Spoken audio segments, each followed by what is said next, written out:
Hey friends, it's Rana, and please ignore my outside clothes because I just got back home and I didn't want to change all my clothes and hijab just to film my videos. That's why I'm filming with my outdoor coat. Today we are giving TBR videos another chance. As a mood reader, it is really hard to read books that you are not in the mood for. I'm only reading books that I feel like I want to read. That's why a lot of books sit on my physical TBR for years without me touching them because I'm not in the mood to read them. But because I started my Zero TBR challenge in September, where I have to lower my TBR, my own TBR to zero and read all of the books I own. I have to do that in 1 year time.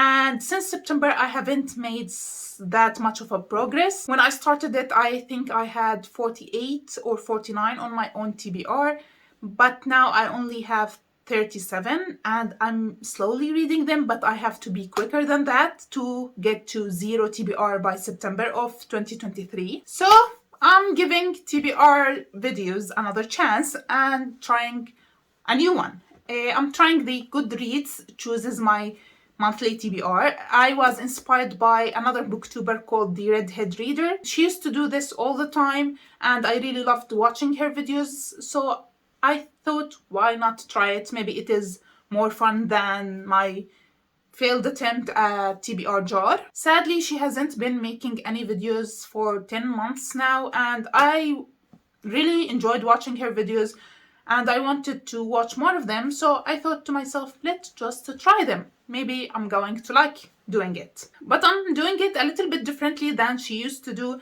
She used to make Goodreads chooses her next reads for the month by using a random number generator and taking that number and see what books she has with that number on her TBR list on Goodreads.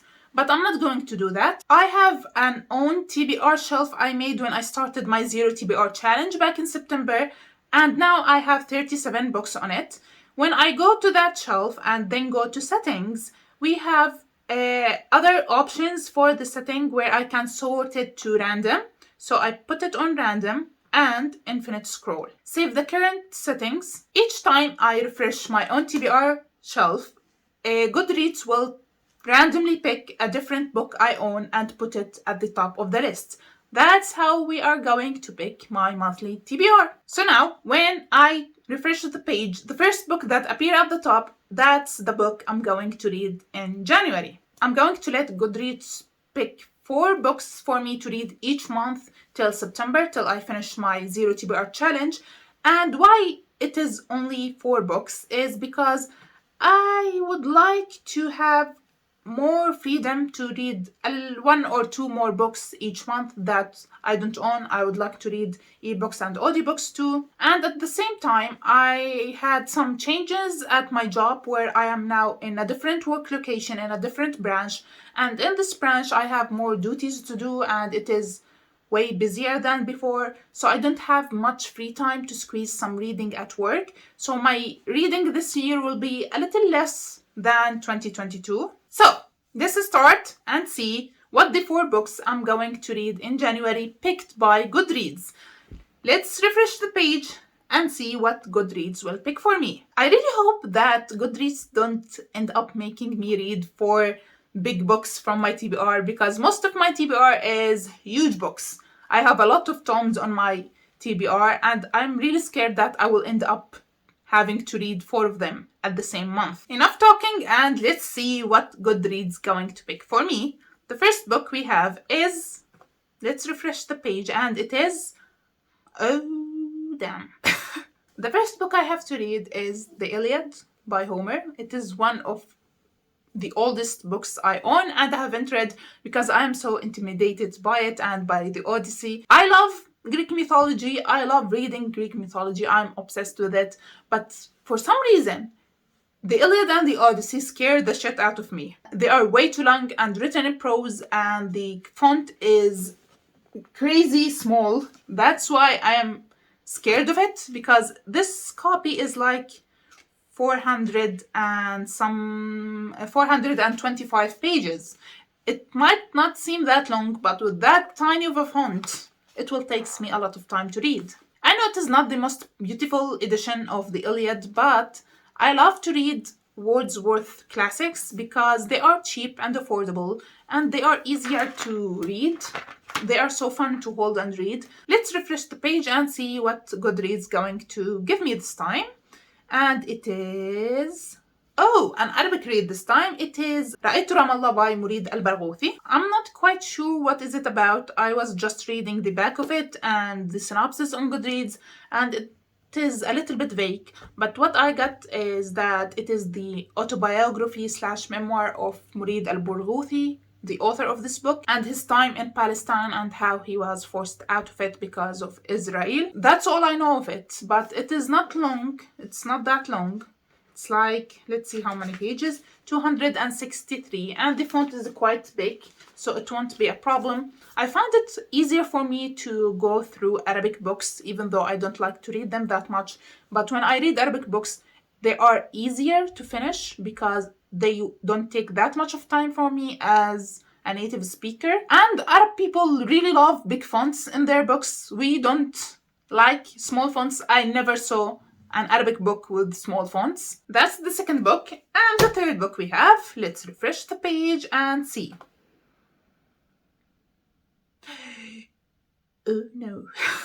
I was scared that I will end up with S.A. Chakraborty or Brandon Sanderson book, and my fear has become real. The Kingdom of Copper, the second book of the David Bat trilogy by S.A. Chakraborty. Well, this one, it is like around, let's see how many pages, 625 pages. How I'm going to finish this in less than a month is a mystery to me.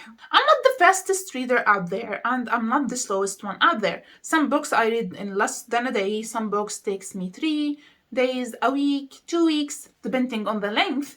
But somehow, lately, I have been taking a lot of time reading fantasy books. Same thing with Brandon Sanderson. Each book of the Stormlight Archive, each part of the Stormlight Archive took me at least a month to finish. That's crazy to me. I used to read faster fantasy books, but I'm taking more time reading them and observing the world building, the details, the magic system, everything. That's why I'm scared of reading this book, because I think it's gonna take me a lot of time. And please ignore the price tag. I haven't removed it yet because I'm scared of ruining the cover. Let's see what the fourth and last book we have here and refresh the page.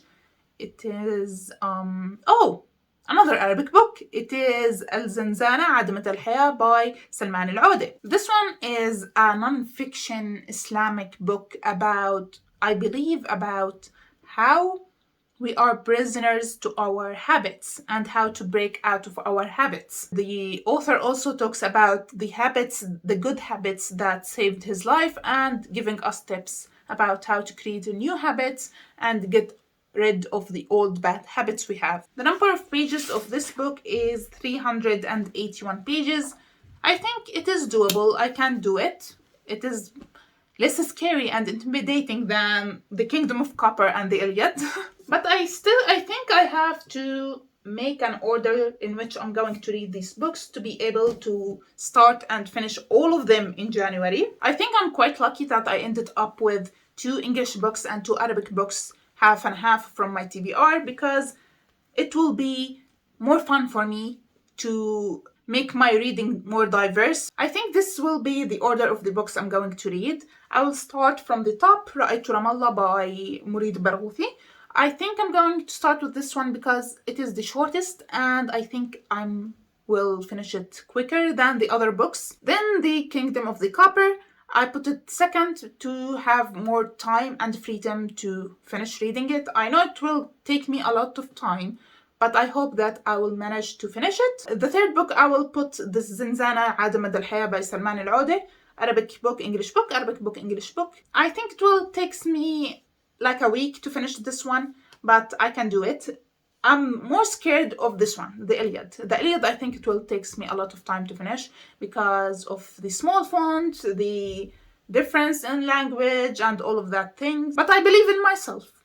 I think I can do it. I am happy that we have 2 Arabic books and 2 English books, but these 2 English books, I am scared that they will make me fail this reading challenge in January. What do you think? Will I be able to read all of them in January? I don't know. Wish me luck. And forget what I said at the start of the video about reading 1 or 2 more books on ebooks or audiobooks, because these 4 won't let me have any more time to read anything other than them. So that's it for today's video. I hope you liked it. Please subscribe to see my future videos, and I will see you next time. Bye!